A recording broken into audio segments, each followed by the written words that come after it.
Can you hear it?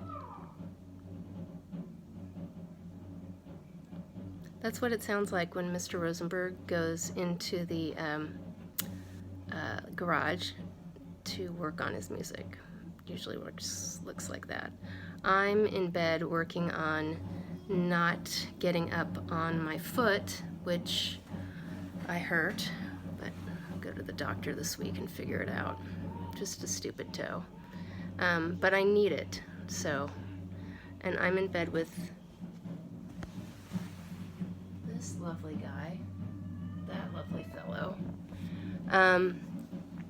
Anyway, I just really wanted to share the drumming. If you're here hollering, that's Bob watching football in the other room. So yeah, I'm reading, and I love that he's making music because I know it makes him happy. And I bet he's really happy.